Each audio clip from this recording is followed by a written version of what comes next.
بسم اللہ الرحمن الرحیم۔ آج کے خلاصۃ القرآن کی اس مجلس کی ابتدا سورہ احزاب سے ہوتی ہے۔ ترتیب کے اعتبار سے 33ویں سورہ مبارکہ ہے اور نزول کے اعتبار سے 90 نمبر کی سورہ مبارکہ ہے۔ حضور سرور کونین صلی اللہ علیہ وسلم کے قلب اطہر پر ہجرت مدینہ کے بعد نازل ہونے والی صورت ہے، یعنی مدنی سورہ مبارکہ ہے۔ اس میں 73 آیات اور 9 رکوع ہیں۔ جس لشکر نے مدینہ پر چڑھائی کی تھی اس میں مختلف جماعتیں اور قبائل شریک تھے۔ چونکہ اس صورت میں غزوہ احزاب کو خاص اہمیت ہے، اس لیے اس صورت کا نام سورہ احزاب رکھ دیا گیا ہے۔ اس صورت میں 3 موضوعات سے بحث کی گئی ہے: اجتماعی آداب، تشریعی احکام اور بعض غزوات کا بیان۔ مثلا غزوہ احزاب، غزوہ بنو قریظہ اور ان دونوں غزوات میں منافقین کا کردار اور ان کی حالت۔ اس کے علاوہ اس سورہ مبارکہ میں پہلی 2 آیتوں میں اپنے نبی صلی اللہ علیہ وسلم کے واسطے سے نبی صلی اللہ علیہ وسلم کی امت کو ایسے 4 امور کا حکم دیا گیا ہے جو کہ حقیقت میں فلاح اور سعادت کے عناصر ہیں۔ پہلا یہ کہ اللہ پاک سے ڈرتے رہو، دوسرا یہ کہ کافروں اور منافقوں کی آراء کا اتباع نہ کریں، اور تیسرا یہ کہ وحی الہی کی اتباع کرتے رہیں، اور چوتھا یہ کہ اللہ پاک پر اعتماد اور بھروسہ کریں۔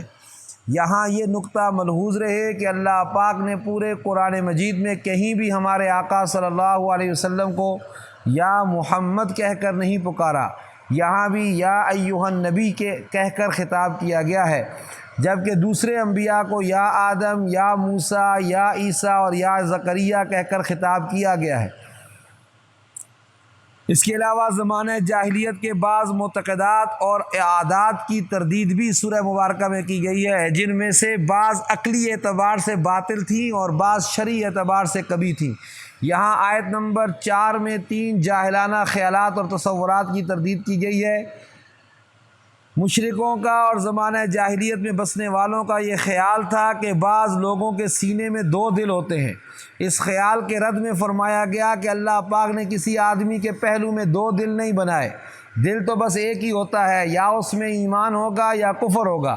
ایک ہی دل میں کفر اور ایمان دونوں جمع نہیں ہو سکتے۔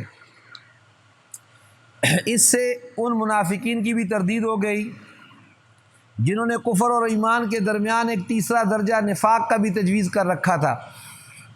اس کے علاوہ جاہلی زہار یہ تھا کہ اگر کوئی شخص اپنی بیوی کو انت علیہ کظہر امی، کہ تم مجھ پر میری ماں کی پشت کی مثل ہو، کہہ دیتا تو ان الفاظ کے کہہ دینے سے اس کی بیوی ہمیشہ کے لیے اس پر حرام ہو جاتی تھی، لیکن قرآن نے بتایا کہ کفارہ دینے سے بیوی حلال ہو جائے گی۔ کفارے کا ذکر 28ویں پارے کی سورہ مجادلہ میں ہے۔ اسلام سے قبل منہ بولے بیٹے کا حکم حقیقی بیٹے جیسا ہوتا تھا۔ قرآن نے اس غلط تصور کی بھی تردید کی ہے۔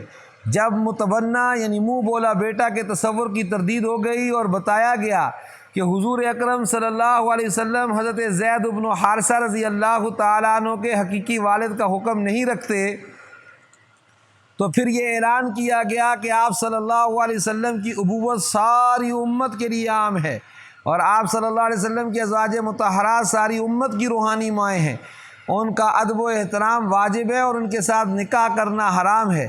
اس کے بعد 19 آیات میں غزوہ احزاب اور غزوہ بنو قریظہ کی تفصیل ذکر کی گئی ہے۔ غزوہ احزاب شوال 5 ہجری میں ہوا، اس کو غزوہ خندق بھی کہتے ہیں۔ جب مشرکین کے 10 یا 15 ہزار جنگجوؤں نے مدینے کا محاصرہ کر لیا، یہ جنگجو مختلف قبائل سے تعلق رکھتے تھے، یہود بنو نذیر اور یہود بنو قریظہ، جن کے ساتھ مسلمانوں کا صلح کا اور ایک دوسرے کے دشمن کے ساتھ تعاون نہ کرنے کا معاہدہ تھا۔ انہوں نے اس معاہدے کی کھلم کھلا خلاف ورزی کی اور ابو سفیان کے ساتھ تعاون کیا۔ مسلمان صرف 3000 تھے۔ حضرت سلمان فارسی رضی اللہ تعالی عنہ کی رائے پر عمل کرتے ہوئے مدینہ کے شمال مغرب میں جہاں سے دشمن کے حملہ آور ہونے کا خطرہ تھا خندق کھودی گئی، اسی لیے اس غزوے کو غزوہ خندق بھی کہا جاتا ہے۔ اور غزوہ احزاب اس لیے کہتے ہیں کہ جس لشکر نے مدینے پر چڑھائی کی تھی اس میں مختلف جماعتیں اور قبائل شریک تھے۔ ان جنگجوؤں نے تقریباً 1 مہینے تک مدینے کا محاصرہ کیے رکھا۔ پھر نعیم بن مسعود غطفانی کی کوششوں سے یہود اور قریشی اور غطفانی لشکر کے درمیان پھوٹ پڑ گئی۔ اللہ پاک کی طرف سے انہی دنوں طوفانی آندھی آئی جس کی زد میں آ کر ان کے خیمے اکھڑ گئے، جانور بدک گئے، ان کے عزائم پست ہو گئے۔ پھر قریش اور غطفان اور دوسرے قبائل اپنے مذموم مقاصد کی تکمیل کے بغیر راہ فرار اختیار کر گئے۔ ابو سفیان اور اس کی حمایتیوں کے چلے جانے کے بعد مسلمانوں نے بنو قریظہ کا محاصرہ کر لیا اور انہیں ان کی عہد شکنی کی عبرتناک سزا دی۔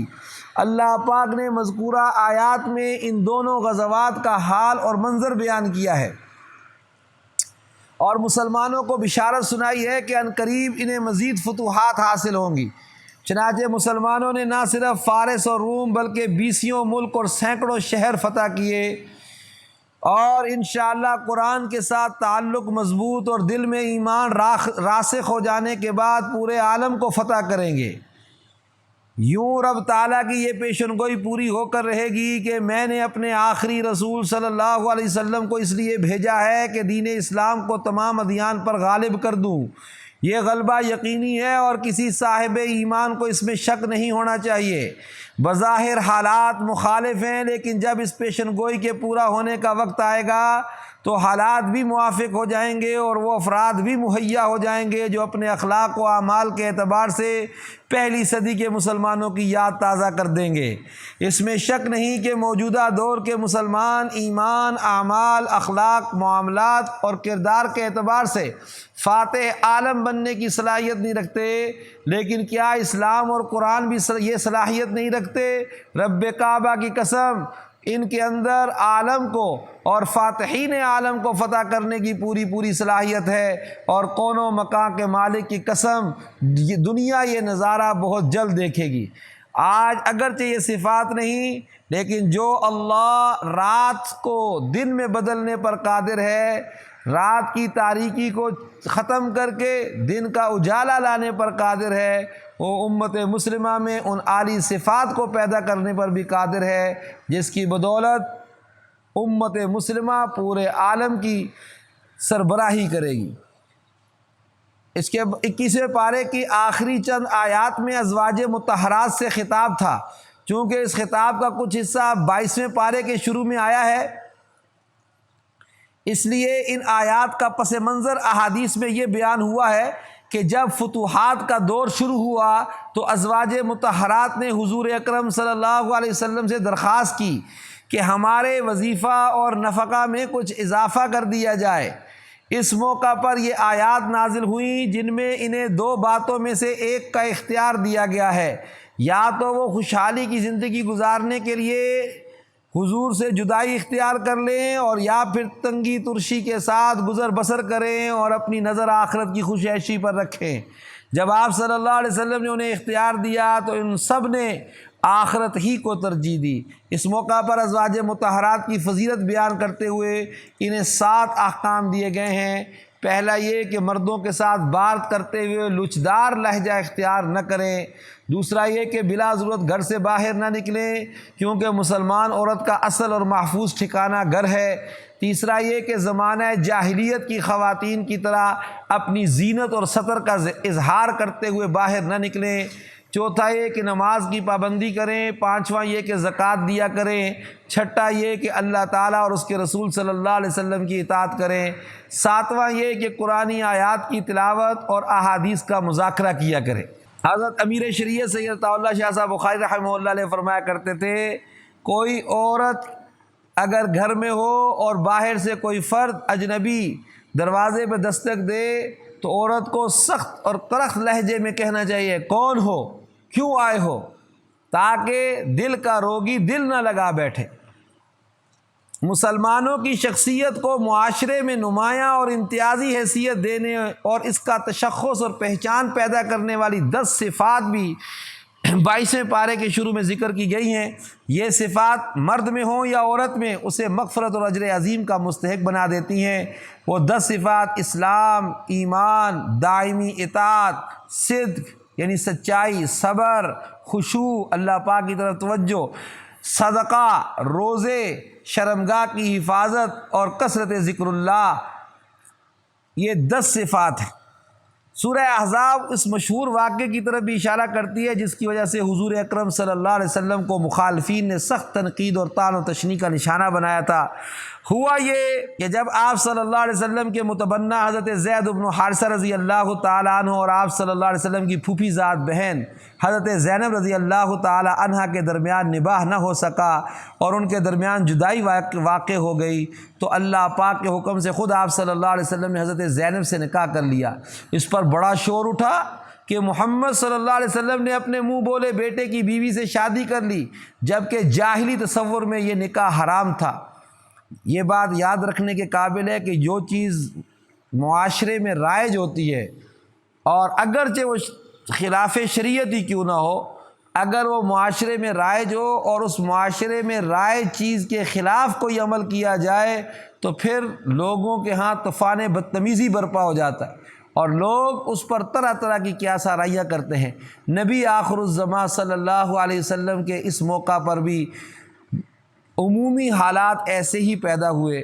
اللہ پاک فرماتے ہیں یہ نکاح خود ہم نے کروایا تاکہ آئندہ منہ بولے بیٹے کی متعلقہ بیوی کے ساتھ نکاح کرنے میں مسلمانوں کے لیے کوئی حرج باقی نہ رہے۔ یہاں ضمنی طور پر یہ بات بھی جان لی جائے کہ اسلام اور پیغمبر اسلام کے مخالفین نے ہمارے آقا صلی اللہ علیہ وسلم کی کثرت ازدواج میں معاذ اللہ شہوت پرستی کے عنصر کو بنیادی وجہ قرار دینے کی ناکام اور ناپاک کوشش بھی کی ہے۔ یہاں اگر 2 بنیادی نقطوں کو ملحوظ رکھا جائے تو اعتراضات کی لغویت ظاہر ہو جاتی ہے۔ پہلا نقطہ یہ کہ آپ صلی اللہ علیہ وسلم نے اپنی بھرپور جوانی ایک ایسی خاتون کے ساتھ گزار دی جو عمر میں آپ صلی اللہ علیہ وسلم سے تقریباً دگنی تھی۔ جب تک وہ زندہ رہیں آپ صلی اللہ علیہ وسلم نے کسی دوسری خاتون کو اپنے عقد میں قبول نہیں کیا، یعنی حضرت خدیجہ رضی اللہ تعالی عنہ۔ حضرت خدیجہ رضی اللہ تعالی عنہ کے علاوہ جتنی خواتین سے بھی آپ نے شادیاں کی ہیں وہ بڑھاپے کی حدود میں قدم رکھنے یعنی 50 سال کی عمر کے بعد کی ہیں۔ دوسرا نقطہ یہ کہ سوائے سیدہ عائشہ رضی اللہ تعالی عنہا کے آپ صلی اللہ علیہ وسلم کی کوئی بیوی بھی کنواری نہیں تھی۔ اگر معاذ اللہ کثرت ازدواج سے آپ کا مقصد شہوت پرستی ہوتا تو آپ صلی اللہ علیہ وسلم یہ شادیاں جوانی میں اور باکرہ لڑکیوں سے کرتے۔ حقیقت یہ ہے کہ تعدد ازدواج میں تعلیمی، تشریعی، اجتماعی اور سیاسی حکمتیں پوشیدہ تھیں، مگر یہ خلاصہ القرآن کی مجلس ہمیں ان کی تفصیل میں جانے کی اجازت نہیں دیتا، اس لیے صرف 2 نقطے ہی ذکر کیے گئے ہیں۔ نبی کریم صلی اللہ علیہ وسلم کی صورت میں مومنوں کو اللہ پاک نے جو نعمت عظمیٰ عطا فرمائی، اللہ جل جلالہ عما نوالہ نے اس کی یاد دہانی بھی کرائی ہے اور آپ صلی اللہ علیہ وسلم کے 5 امتیازی اوصاف ذکر فرمائے ہیں۔ نمبر 1، آپ صلی اللہ علیہ وسلم اپنی امت پر اور دوسری امتوں پر بھی قیامت کے دن گواہی دیں گے، کیونکہ پوری دنیا کے انسان آپ صلی اللہ علیہ وسلم کی امت میں شامل ہیں۔ جنہوں نے ایمان قبول کر لیا وہ امت اجابت میں شامل ہیں اور جنہوں نے ایمان قبول نہیں کیا وہ امت دعوت میں داخل ہیں۔ اہل ایمان کو آپ صلی اللہ علیہ وسلم سعادت اور جنت کی بشارت دینے والے ہیں۔ کفار اور فجار کو اللہ پاک کے عذاب اور ہلاکت سے ڈرانا آپ صلی اللہ علیہ وسلم کی ذمہ داری ہے۔ چوتھا حق یہ بیان کیا کہ آپ صلی اللہ علیہ وسلم نیکی، اصلاح، اخلاق حسنہ اور استقامت کی دعوت دینے والے ہیں۔ آپ صلی اللہ علیہ وسلم کی دعوت نہ دنیا کی دعوت تھی، نہ اقتدار کی، نہ مال غنیمت جمع کرنے کی، نہ ہی قومیت اور عصبیت کی، بلکہ آپ صلی اللہ علیہ وسلم کی دعوت خالص اللہ پاک کی رضا کے لیے تھی، جس کا مقصد صلاح اور اصلاح کے سوا کچھ نہ تھا۔ اس میں کیا شک ہے کہ انبیاء علیہ السلام کے اعمال میں سب سے افضل عمل دعوت ہی ہے۔ خود رب تعالیٰ فرماتے ہیں اور اس سے زیادہ اچھی بات والا کون ہے جو اللہ پاک کی طرف بلائے اور نیک کام کرے اور کہے میں یقیناً مسلمانوں میں سے ہوں۔ آپ صلی اللہ علیہ وسلم سراج منیر ہیں۔ آپ صلی اللہ علیہ وسلم کے پر نور وجود سے ظلمتیں دور ہوئیں اور شبہات کا ازالہ ہوا۔ آیت مبارکہ 45 سے 47 تک کا یہ خلاصہ ہے۔ اللہ پاک نے ہمارے آقا صلی اللہ علیہ وسلم کو چمکتے ہوئے سورج کے ساتھ تشبیہ دی ہے، کیونکہ اللہ جل جلالہ ومن والہ نے آپ صلی اللہ علیہ وسلم کے ذریعے شرک و ضلال کی گمراہیوں کو دور کیا اور گمراہوں کو ہدایت دی۔ جیسے جب سورج روشن ہو جاتا ہے تو رات کی تاریکی کافور ہو جاتی ہے اور منزل تک پہنچنا آسان ہو جاتا ہے۔ سورہ احزاب وہ آداب بھی بیان کرتی ہے جن آداب سے زمانہ جاہلیت میں لوگ نا آشنا تھے۔ یہاں ان میں سے 3 آداب مذکور ہیں۔ پہلا یہ کہ کسی کے گھر میں اجازت کے بغیر داخل نہ ہوا کرو۔ دوسرا یہ کہ اگر کھانے کی دعوت میں تمہیں بلایا گیا ہو تو کھانے سے فارغ ہو کر اٹھ جایا کرو۔ باتوں میں مشغول ہو کر صاحب خانہ کا وقت مت ضائع کیا کرو۔ تیسرا یہ کہ غیر محرم خواتین سے کوئی چیز مانگنے کی ضرورت پیش آئے تو پس پردہ مانگا کرو، بلا حجاب ان کے سامنے نہ آیا کرو۔ البتہ اپنے محارم کے سامنے عورت کو بے پردہ آنے کی بھی اجازت ہے۔ ازواج مطہرات کی حرمت بیان کرنے کے بعد اللہ عز و جل نے حضور صلی اللہ علیہ وسلم کی عظمت و تکریم بیان فرمائی ہے اور اہل ایمان کو آپ صلی اللہ علیہ وسلم پر درود و سلام بھیجنے کا حکم دیا ہے۔ آپ صلی اللہ علیہ وسلم پر درود و سلام حقیقت میں خود ہمارے لیے عزت و تکریم، ذریعہ رفع درجات اور کفارہ سیئات ہے۔ حدیث میں آتا ہے کہ جب مومن بندہ حضور سرور کونین صلی اللہ علیہ وسلم پر درود و سلام پیش کرتا ہے تو فرشتہ حضور سرور کونین صلی اللہ علیہ وسلم کے دربار اقدس پر اس کو پیش کرتا ہے اور عرض کرتا ہے کہ حضور فلاں ابن فلاں نے، یعنی آپ کے فلاں امتی جن کے ابا کا یہ نام ہے، انہوں نے آپ پر درود و سلام بھیجا ہے۔ اس سے بڑی سعادت کی بات اور کیا ہوگی کہ ایک امتی کا تذکرہ اس کے نبی آخر الزمان صلی اللہ علیہ وسلم کے در اقدس پر ہونے لگے۔ حضرت ابو طلحہ رضی اللہ تعالیٰ عنہ سے روایت ہے کہ ایک دن حضور اقدس صلی اللہ علیہ وسلم تشریف لائے تو آپ صلی اللہ علیہ وسلم کے چہرہ مبارک پر خوشی کے آثار تھے۔ صحابہ رضی اللہ تعالیٰ عنہ نے عرض کیا، یا رسول اللہ صلی اللہ علیہ وسلم، آج ہم چہرہ انور پر خوشی کے غیر معمولی آثار دیکھ رہے ہیں۔ آپ نے فرمایا، آج میرے پاس فرشتہ آیا تھا، اس نے کہا، اے محمد صلی اللہ علیہ وسلم، کیا آپ اس بات سے خوش نہیں ہیں کہ اللہ عز و جل کہتے ہیں آپ صلی اللہ علیہ وسلم کی امت میں سے جو کوئی آپ پر ایک بار درود بھیجے گا میں اس پر 10 رحمتیں نازل کروں گا، اور جو کوئی ایک بار سلام بھیجے گا میں اس پر 10 بار سلامتی نازل کروں گا۔ میں نے فرشتے کو جواب دیا کہ ہاں میں خوش ہوں۔ مسند احمد اور نسائی کی روایت ہے۔ پہلے امہات المومنین پر حجاب کی فرضیت کا حکم نازل ہوا، پھر عمومی طور پر ہر مسلمان خاتون کو پردے کا حکم کر دیا گیا، خواہ وہ بیوی ہو یا بیٹی، بہن ہو یا ماں۔ حجاب عورت کی عزت و عصمت کا محافظ اور باعث تکریم و تشریف ہے۔ خواہ مسلمان خاتون وہ بیوی کی صورت میں ہو یا بیٹی کی، بہن کی یا ماں کی، حجاب عورت کی عزت و عصمت کا محافظ اور باعث تکریم و تشریف ہے۔ حجاب شرعی میں چند شرائط کا ملحوظ رکھنا ضروری ہے۔ حجاب ایسا ہو کہ پورے بدن کو چھپا لے۔ وہ حجاب فی نفس ہی پرکشش اور نگاہوں کو متوجہ کرنے والا نہ ہو۔ ایسا حجاب نہ ہو کہ جس حجاب کو حجاب کی ضرورت ہو۔ حجاب ایسا باریک نہ ہو جس سے جسم کی رنگت جھلکے اور نظر آئے۔ کشادہ ہو، ایسا تنگ نہ ہو جو فتنے کا باعث بننے والے اعضاء کو ظاہر کرے۔ ایسا معطر نہ ہو جس کی خوشبو دوسروں تک پہنچے۔ بناوٹ میں مردوں کے لباس سے مشابہت نہ رکھتا ہو۔ ایسا لباس نہ ہو جو کافر اور مشرک عورتوں کی پہچان بن چکا ہو۔ شہرت کا لباس نہ ہو جسے محض شہرت کے لیے پہنا جائے۔ حدیث میں اس پر سخت وعید آئی ہے۔ سورت کے اختتام پر فرائض و واجبات اور شرعی احکام کی اہمیت بیان کی گئی ہے کہ یہ احکام اس امانت کا حصہ ہے جو اللہ پاک نے بندوں کو سونپی ہیں۔ آسمانوں، زمین اور پہاڑوں نے اس امانت کا بوجھ اٹھانے سے انکار کر دیا تھا کیونکہ ان کے اندر یہ بوجھ اٹھانے کی صلاحیت نہ تھی، لیکن چونکہ انسان کو اللہ پاک نے عقل و فکر اور خیر و شر کے درمیان تمیز کرنے کی صلاحیت عطا کی ہے تو اس نے بوجھ کو اٹھا تو لیا مگر اس کا حق ادا نہ کر سکا۔ اس پر سورہ احزاب مکمل ہوتی ہے۔ اللہ تعالیٰ اس کے علوم و معارف کو سمجھنے کی، اس کے مطابق اپنی زندگیوں کو ڈھالنے کی توفیق عطا فرمائے۔ وآخر دعوانا ان الحمد للہ رب العالمین۔